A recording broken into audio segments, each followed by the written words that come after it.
And welcome to the All 12 Signs video series for the Pisces Full Moon. It's happening on the 30th or 31st of August 2023, depending on where you live. I will be reading for Aries. You're the final sign that I'm reading for, Aries, in this video. I've done a collective reading about the astrology. I got a lot of channeled messages that came through, did some collective tarot, collective oracle cards. Do go check that out. This is kind of a big deal of a moon.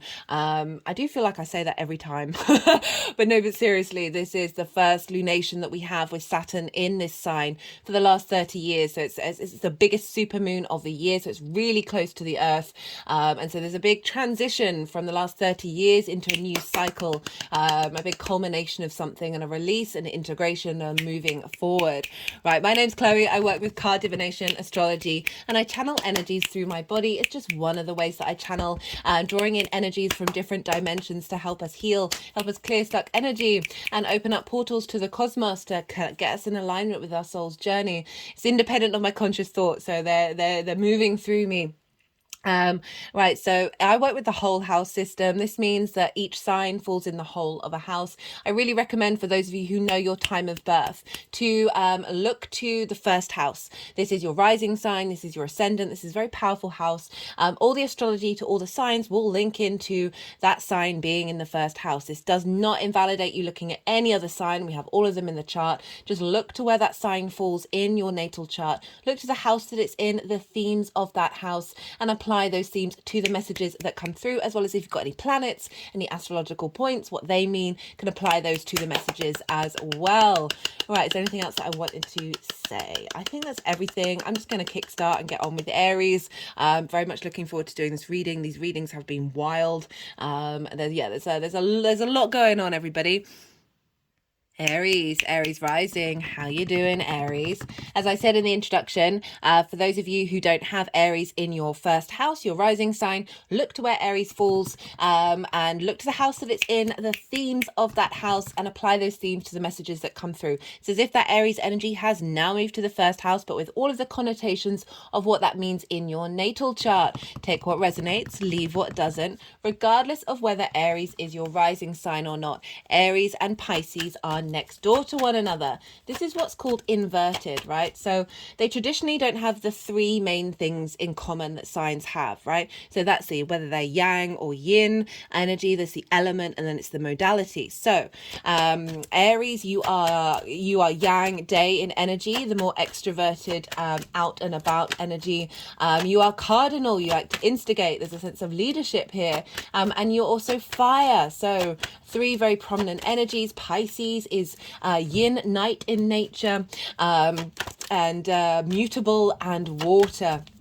However, I love this combination of fire and water. I think it's very transformational. Fire tends to represent spirit. Water is one of the most weirdest, wonderful elements in the universe, right? It has the capacity to be everything and transition and change and adapt. It's phenomenal, right? And it's also our emotional body. How do we connect emotionally to our passions? I talked a lot about this combination of Aries and Pisces for the Saturn in Pisces series. If you haven't checked that out, I do recommend it if you want a sort of more understanding of how these two energies work together, because Jupiter was in Aries at the beginning of Saturn being in Pisces, and Jupiter rules Pisces traditionally. So they were interacting with one another, and I talked about the themes of those two working together, and I really feel it's a very powerful transformational energy. But this means that they don't have a traditional line of sight. They don't have a traditional aspect in the way that they communicate with one another, because they're right next door, right? So I always like to use the example of, imagine you are sitting next to somebody, but you are both facing forward. So you cannot see each other. There isn't clarity of vision, but you know when somebody's sitting next to you, you can feel it. There's a lot going on that's for more sort of subtle energies. I say subtle, this isn't about diminishing of power. It's just a way of expressing something.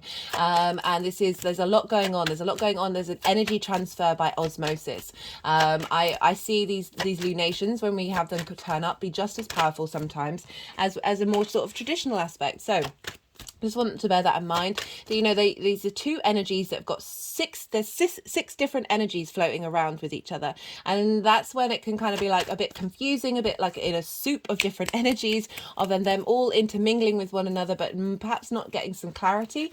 But yeah, I'm not really getting that. It's more this sort of the ability to navigate the unseen, right? So you're next door to each other, but you can't see each other with clear sight. But there's a lot, as I said, there's a lot of other senses going on of bringing all these energies together. Like the inconjunct, this is when we are able to break out of conformity. It may be a little bit difficult, a little more hurdles, but break out of conformity in order to come up with different ideas of, you know, bringing 6 different energetic principles working together. Okay, so Pisces, for you, Aries, is in Aries rising. This is in your 12th house. This is the hidden house, the house of mysteries, right? This is the sort of mental constructs of who you are. This can be a heavy house. This can be difficult. And there's a link to anxiety, depression, grief, and loss in this house, right? This is because a lot of our trauma responses and our limiting beliefs are in our unconscious space, in those constructs of what we perceive to be reality that is actually just a distortion. And so this is where that anxiety, that depression can come up, that sense of heaviness. And when we have a full moon here, we're getting a real sense of clarity and vision of that which has been hidden. So underneath the trauma responses, the limiting beliefs, the sort of the difficult aspects of the 12th house is your soul's magic, right? Is underneath all of that is your soul, right? So the 12th house is a very, very magical house. And so this is, you know, the occult, the unseen. Magic is just science we haven't figured out yet. And this is where, with this full moon here, is going to be a big download of powers. Like one of the main collective reading that was coming through is that this is a pit stop. This is an energetic cosmic pit stop, this full moon, where we're essentially receiving a lot of resources and wisdom and gifts from our previous soul journeys, right? And they're going to be more incorporated into the next part of the cycle up to the new moon in Pisces next year. So we're getting a lot of magic coming into our 3D realm that we're going to be able to put into action.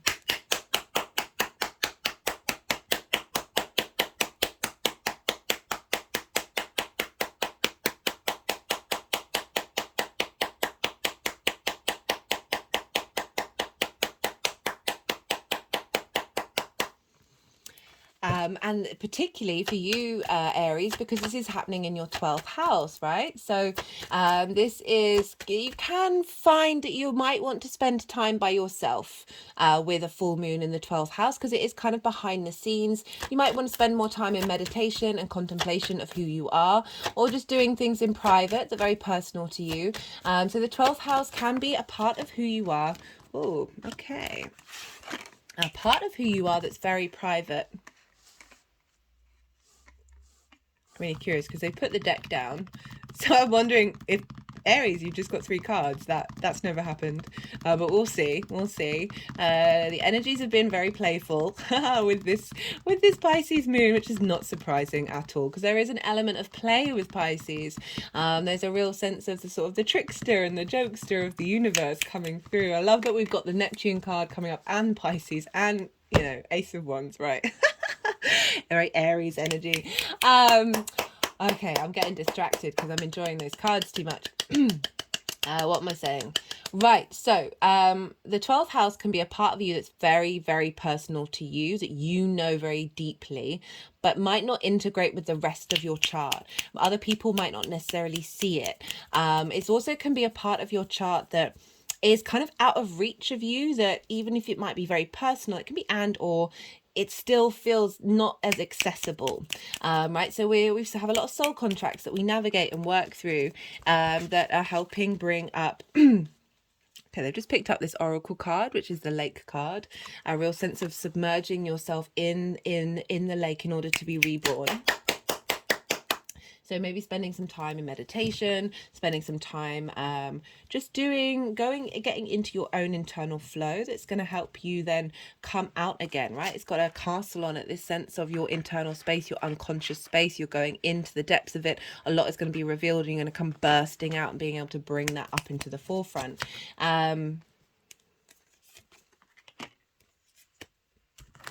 Okay, just cut the deck, and that's what's come up.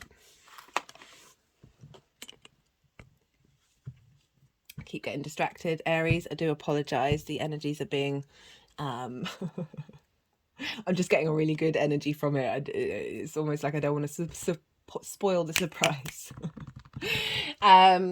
Right, so 12th house energy, full moon. Okay, I forgot to, I've jumped in straight ahead.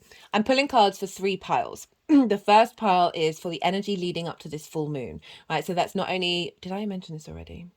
I do apologize. From the 20th of February, when we had the new moon, to now, a culmination of everything that you've been working on, and also that 30-year cycle that I talked about in the introduction of Saturn being here for the first time in Pisces for 30 years. So big shift of energy in this Pisces area of your chart.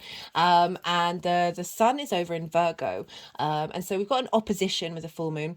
I'm jumping. The second pile is the energy that's being drawn down by the moon itself. The third pile is how this energy is manifesting moving forward. So full moons can, for me, very much show up in like 3 different themes.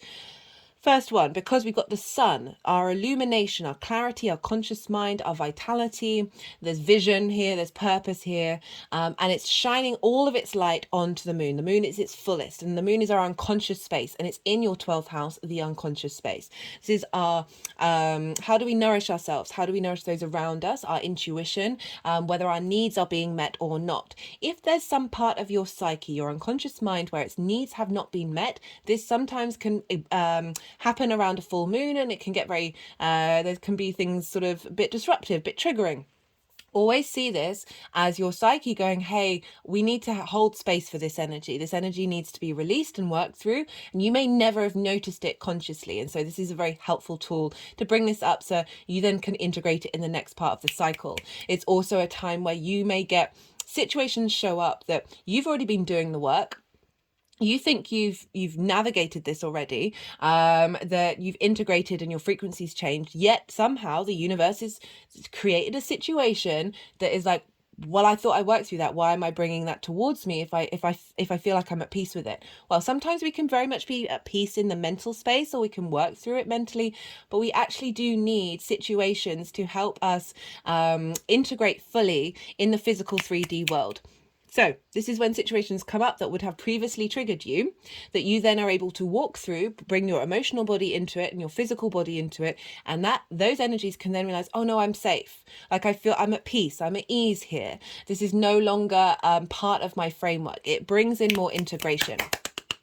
So those things can come up, as well as a culmination and a celebration of everything that you've been working on, all the intentions you may have unconsciously set around that new moon in Pisces, a clearing out of old karmic bonds as well that are really liberating you. And all this celebration energy, this very big, very vibrant energy. Notice how they clapped a lot at that one and not necessarily at the others. And all this liberation energy, this celebration energy, this completion energy is going to be imprinted into you for the next part of the cycle to the new moon in Pisces. So this is, so these things can come up because we're dealing with an opposition.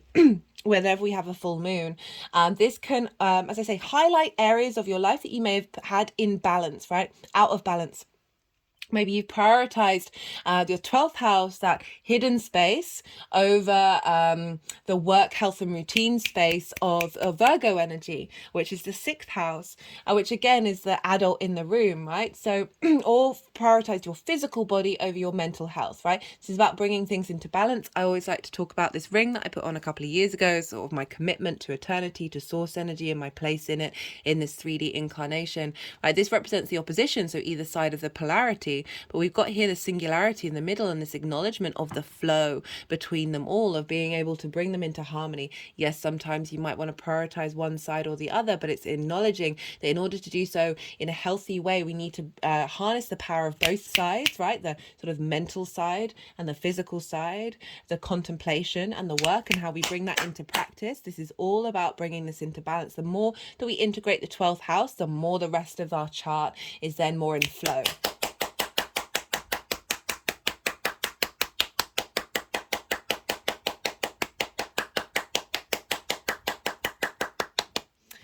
So Right, so you've got Saturn conjunct the moon over in Pisces. I love Saturn loves being in the 12th house. I remember doing the Saturn retrograde series and the other series. If you've not seen them, I do recommend, because Saturn's going to be there for a while, and you've got it in the 12th house, which can be difficult, but Saturn loves being here. I remember being very excited when I did your reading, that Saturn can bring up limitations, frustrations, isolations, and restriction, right? But sometimes we need that for the 12th house in order to find the time in our very busy days to sit with and do the inner work. Okay. And Saturn is also bringing structure to the magic of Pisces, right? Being able to bring a sense of, all Saturn wants is for you to walk your talk, right? And walk your talk from a place of integrity, responsibility, and duty. It's not about denying play and fun, but acknowledging that more that we understand our own integrity, the more the actions that we take ripple out and have a greater impact. And we're able to draw that magic of the 12th house rather than the trauma responses and the limiting beliefs into the things that we do on a day-to-day basis. So Saturn is over in Pisces, helping bring structure and karma, right? Very much linked into cause and effect, and wanting you to have strong foundations wherever it is. So giving strong foundations. 2 is retrograde, so we're really going inward into your mental space, into the magic of what you have, and being able to bring that to the forefront, right? The full moon, a culmination of that.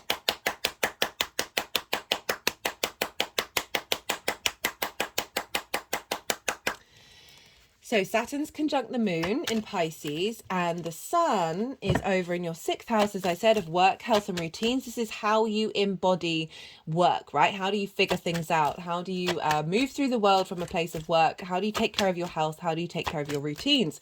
And this is Virgo, right? So the sun is there, and the sun is conjunct Black Moon Lilith. Black Moon Lilith was conjunct the new moon in Leo as well, so she's playing a big part of this particular cycle. I really recommend checking out the mythology around Lilith. She is a phenomenal energy to work with. She's very empowering. I have her on my North Node, and I feel eternally grateful for that. I honor and respect she's been a bit of a scapegoat for a lot of very difficult things linked into the human psyche, and I appreciate her signing up for that one. Oh, we've got some flips. Do we want the flips?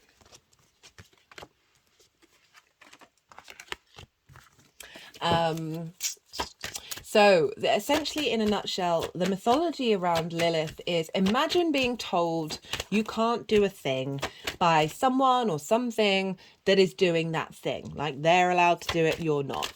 And you sit with it, and you're objective, and you're like, I've gone through every possibility, and none of this makes sense. There is no legitimate reason why I cannot do this thing. So Lilith goes over and has a chat and says, hey, let's talk to each other, being to being, right? Entity to entity. Let's treat each other with honor, respect, and dignity. Let's have a conversation, because this isn't making sense, and I feel like we need to work this through. The other being, entity, whatever it is, thing, is like, no, this is how it's always going to be. It doesn't matter what you are, who you are. This is it. This is it. This is it. And so Lilith, as the energy, she's tried to figure it out, and she's hit a massive brick wall. She's like, right, I'm off. Bye. I'm off. I'll see you later. And goes and lives her full embodied life, right? You know, with respect and dignity, right? There's and honor, right? Doing what works for you, making sure there's consent and do no harm and all that stuff. But like really allowing you to be free and embodied, very, very independent energy. So she's kind of like Venus, but like really amped up. So very empowering energy. Not that Venus isn't empowering, but Venus retrograde, she's very independent, and Lilith is an incredibly independent energy. She's not necessarily she's not I'm sidestepping.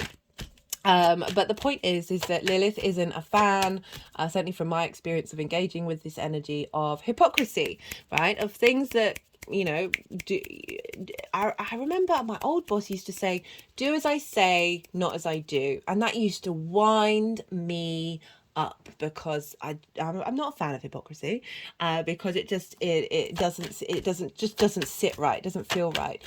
She's also not a fan of hierarchical structures that don't make sense. Like, obviously sometimes authority is going to tell you something to do, and it works and it's right, and that's fine to do that. Also very much about navigating biases that distort reality, right? So this that's been a very prominent energy that's come through with this full moon, that Saturn's over there bringing about integrity and structure to the magic of the downloads that are coming through, of like really facilitating our future growth for the next 30 years. And Lilith is over there with the sun. And remember, all that sunlight is shining on the moon, of like, okay, let's find the vision and purpose to bring this into reality, 3D reality, and facilitate flow, Virgo energy, in the way that you embody your work and you go through your day-to-day from the magic of your 12th house. But from a place of independence and freedom, of like you being confident, being able to do what it is that you need to do respectfully and honoring other people, but still having the confidence to go, there's my line in the sand, right? I am now going to go and cultivate my own energy in order to bring that into the forefront.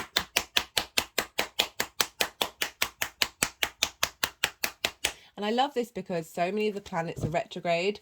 At the time of this moon, it's Jupiter and Mars are direct. Everybody else is retrograde. And so we're getting this big boost into this moon that's feeding into Mercury, that's kind of influencing the whole chart, of being able to bring the magic, as I said, into every area of our lives. And retrograde planets are able to go into the depths and nuance in order to break out of conformity and come up with new ideas. They're a great time for us to digest and like cultivate, rather than direct action where we may have missed a better route to go down. So very, very powerful energy. I talked about the inconjunct. So the inconjunct is where that Virgo energy is for you, Aries. Again, it's like the inverted energy. You've got none of those three main things in common with one another. So you're juggling with 6 different energies. And so this can, it's a bit difficult, the inconjunct. It can be cross wires. It can be frustrating, but as I said about the inverted, you've got 6 different energies to play. This is very maverick energy. This is, once you get over the fact that, okay, we're all working at things from a different angle, how do we get all those angles to work together and create something new, create something inventive? Right, so Jupiter rules Pisces, and so whatever's going on with Jupiter is having an impact on what's going on with the moon, and therefore Saturn. So Jupiter is over in Taurus, which for you is in your 2nd house of how you value yourself, right? The resources that you have in order to make your money. This is how you manifest and the things that you value, right? So Jupiter's helping bring wisdom and confidence and expansion in your resources. I've done a Jupiter transit series, so check it out if you want to know more about what's going on with Jupiter for you in your 2nd house. But it's really providing confidence and the ability to feel and understand that sense of how you value yourself, that is helping clearing out limiting beliefs and blocks in your 12th house, as well as facilitating an expansion of the skills and tools that you have that are hidden in that 12th house, right, that are being brought to the surface.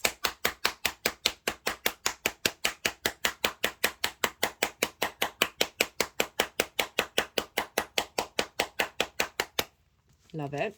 And Jupiter is trine Mercury, and Mercury is the ruler of the sun, and so a trine with Mercury, trine's aspect of Jupiter, wants to bring wisdom, elevation, expansion, confidence, a sense of opportunities, luck and abundance with Mercury. And Mercury is more about the flow and finding details in order to facilitate flow. Jupiter is more about the knowing side of it, right? So these two are working together to help you bring in alignment your innate knowing deep within you of the skills and the resources that you have within you, as well as the value. Like the more that you value yourself from a very confident, wise place, the more the rest of that area of your chart expands. And so this wisdom is feeding into Mercury, which is feeding into the sun, right? Of Mercury being like, right, how do we bring flow in the way that we work? How do we bring flow in the way that we take care of our physical health and our routines? Get these skills into practice. Get this resources and understanding of the magic and put it into practice,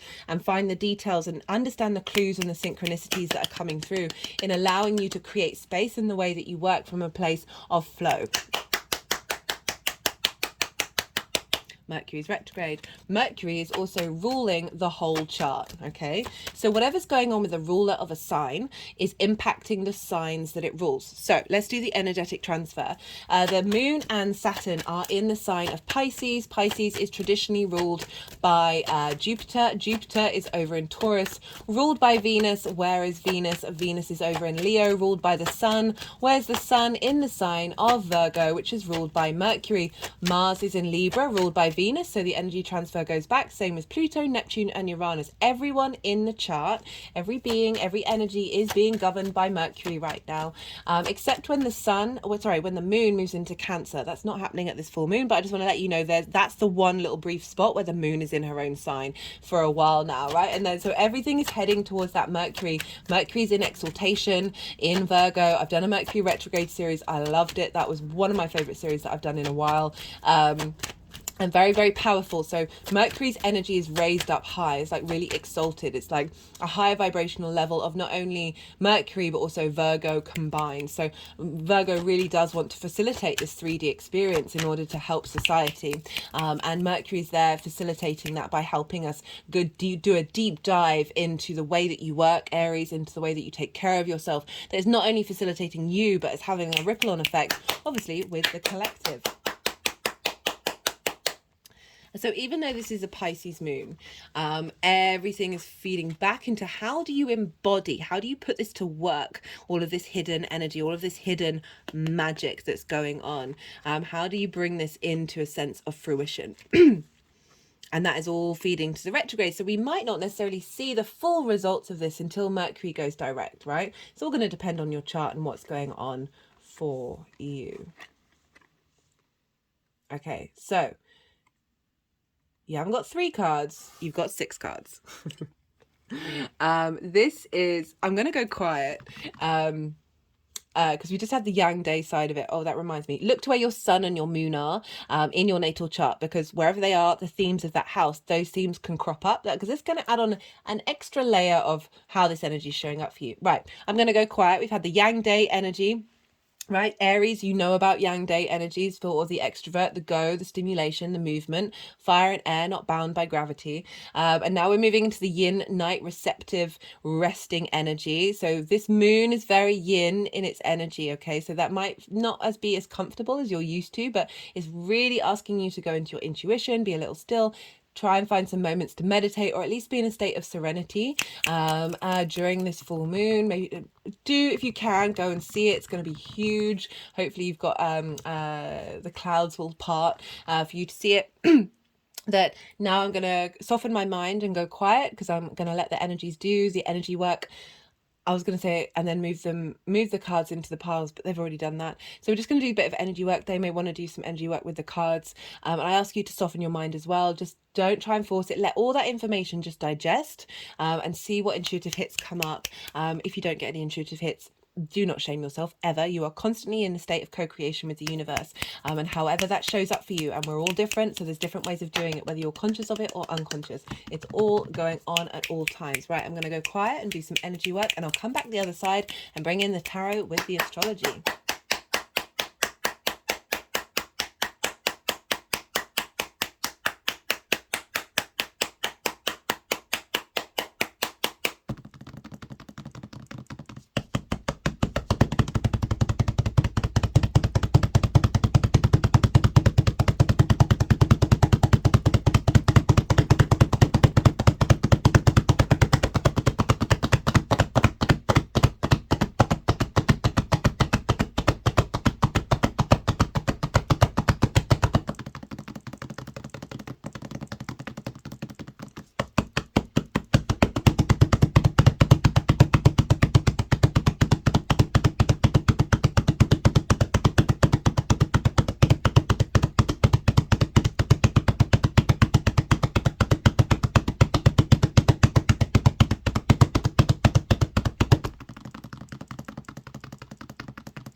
Okay, Aries. I'm just going to pause for a second, actually. I need to hydrate.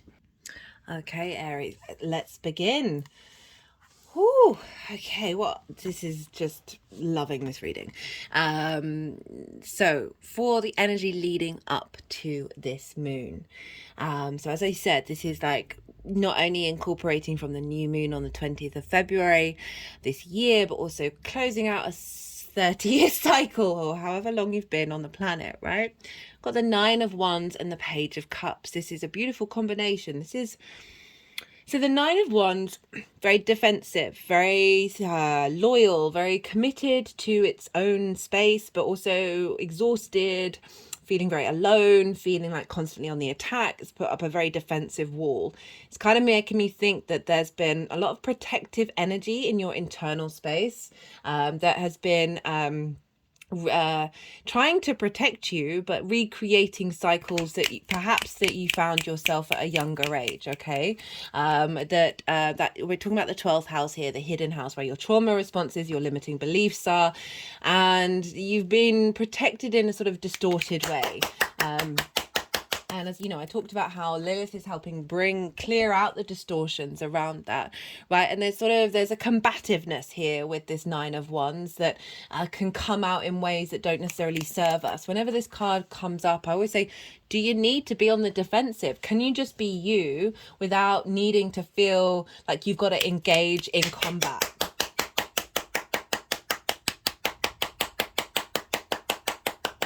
Because this figure's burnt out. Yes, they're sticking by their guns. There's a real sense of commitment and integrity with what they're doing, because there's that real sort of, I know who I am and I'm not giving up on that, right? So I'm not denying that part of it, of the wounded warrior, but the dynamic in which we navigate that. How is that energy? They're burnt out, they're exhausted. That's not going to keep you going. And I love it coming up with the Page of Cups. I mean, this is perfect. This is Pisces energy, right? So the Page of Cups is the happiest page in the court cards, right? Pages are very useful energy. They're very vibrant. They're full of life. He's just got a hold of the cup, and he's just got a hold of that element. He's so excited. He's talking to a fish in a cup, for crying out loud. So this is saying finding new way. So this is the lead up of finding new ways of engaging with this dynamic, right? New creative, imaginative, different ways of engaging with your emotional unconscious space and helping you navigate slowly, softly. So they're moving around the feet here. Pisces rules the feet. Saturn is all about helping us be able to walk with integrity, to walk our talk, as well as being able to walk a mile in another person's shoes. And I feel like you've been taking the effort to walk a mile in your own shoes from a different perspective, and be able to navigate through habits that we have and structures that we have that make us feel safe but are actually keeping us locked in.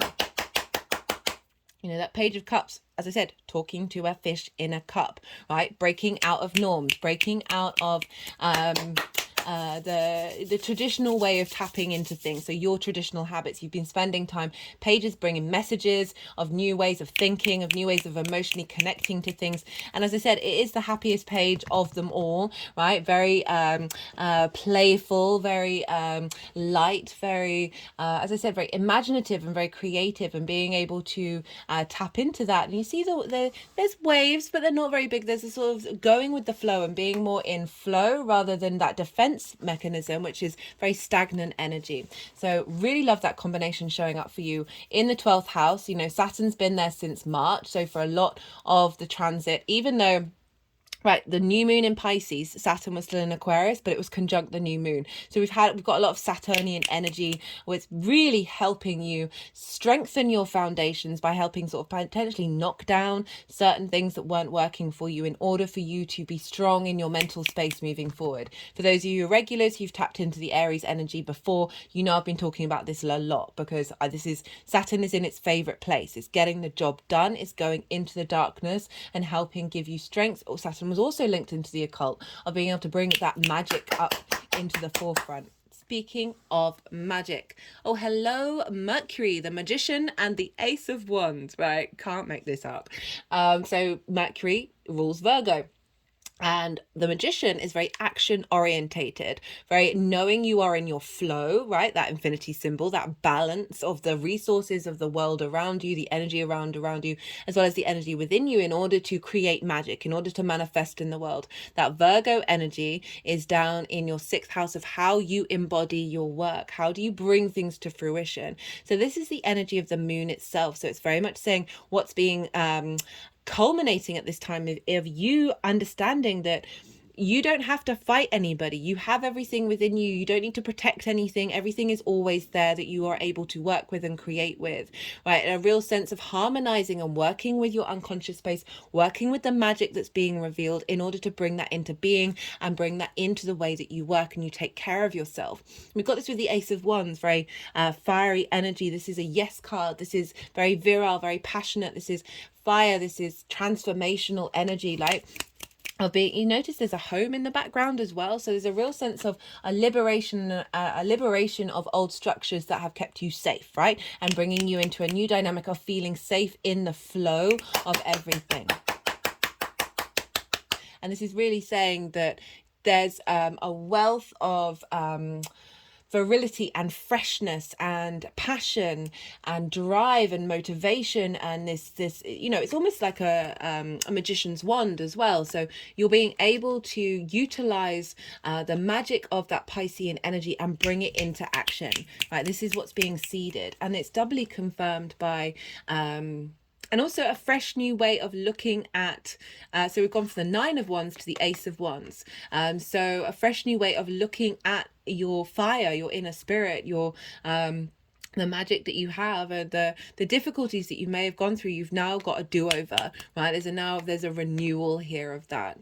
And we've got the Hanged Man and the 2 of Cups for how this energy is manifesting moving forward.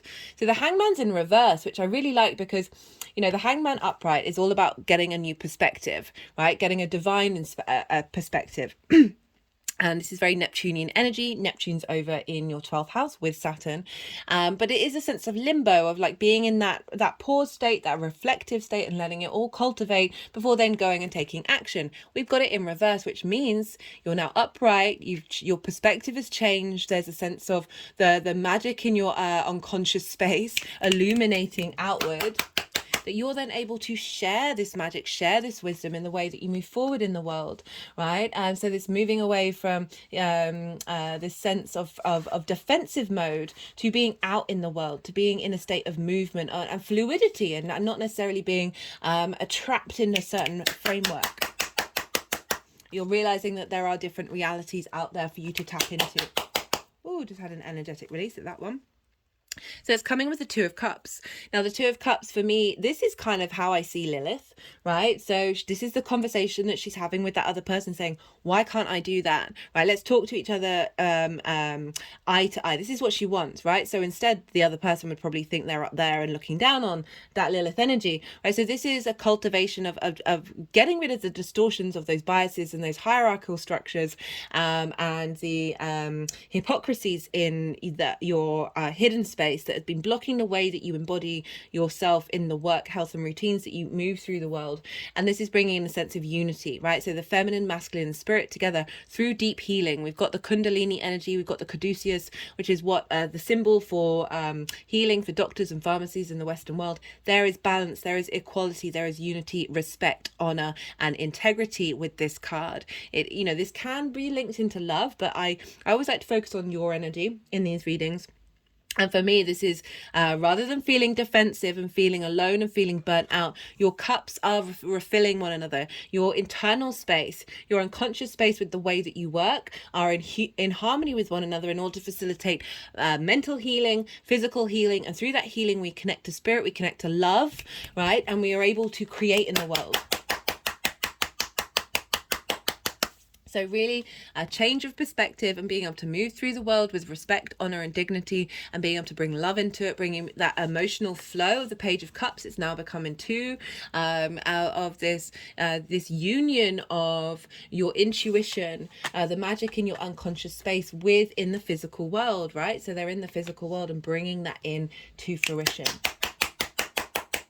and matching, this energy is matching your energy, right? So if this is other people that you're engaging with, this is a sense of what this transformation, this leveling up in your unconscious space that's happening, is then bringing in the frequency of integration with the rest of the chart, which will then bring situations and scenarios into your life and people into your life that are matching this sense of you being at peace with yourself. My hand's just gone over my heart chakra, rather than feeling like perhaps you're doing a war in your unconscious space, right? That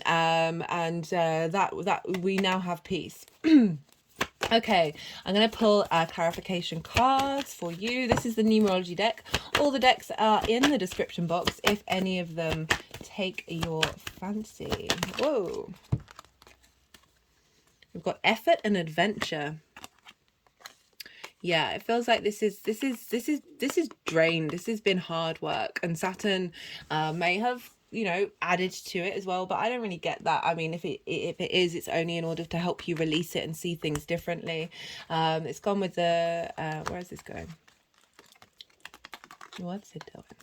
It's focusing on that shaman card. The shaman is about healing and working with the other world, right? Let me just read from it.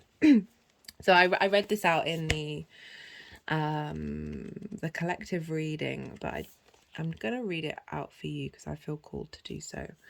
3 archetypal ingredients constitute the shaman, and all must be present in order to reveal its magic. First, the shaman is activated by long-standing and diligent study.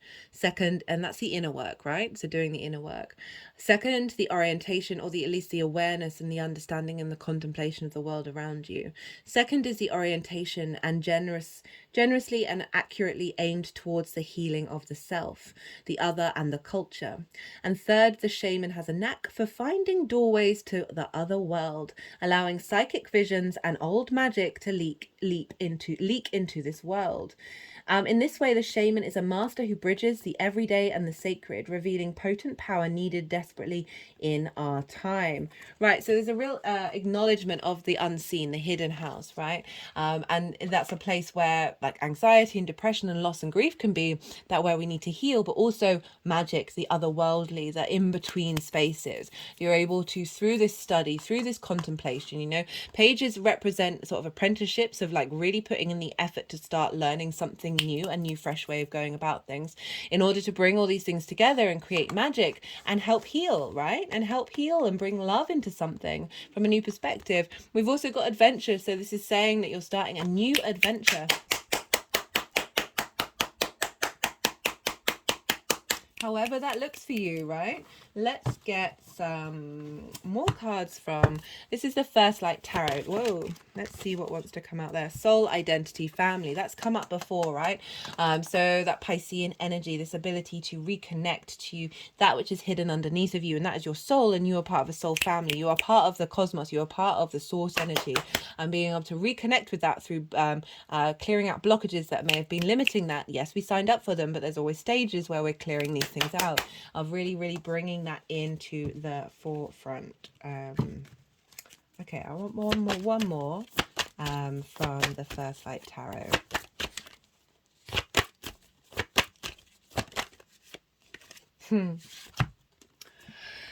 Got battle, good versus evil. I always struggle with this card because the separation of good versus evil, I feel like it's too polarizing, but it's very interesting that battle has come up and just really highlighted that inner journey that has been draining you, has been pulling that energy down, but you're coming out the other side. You're coming out the other side, Aries, and life does not have to be a battle. It's fun, it's play, it's joy, even difficult situations. Like the more that we go into it with that curiosity and that joy, that sense of what's the word that I wanted to say, inquisitive nature, the more that we're like, oh, let's see what's going to go on here, rather than immediately being on the defensive, right? We block off a lot of the opportunities from the universe when we operate from that space. Okay, final card. I know you got 2 already, but final card from the numerology deck. Let's see what else wants to come out for. We've got love partnership. Now, in these readings, I forgot to mention in the introduction, I focus on the energy for you. So when these cards come up, I like to focus on you in love with your unconscious space, you are in love with that which is hidden from you, right? That very intimate part of you, bringing in this sense of union and communion with rather than battle, right? Rather than the battle that's coming on, we're bringing in love. Some of you, this may be connected to another person. So I will say that, but I do want to focus on the fact that the more you integrate and love and are at peace with yourself, right, the more that frequency then vibrates outwardly. Right, Aries, I'm going to leave it at that. That was a very, I like that words. Right, I'll stop speaking now. If this resonated, don't forget to hit the like button. Be good to yourself, Aries. Be good to those around you. And most importantly, be well until we meet again.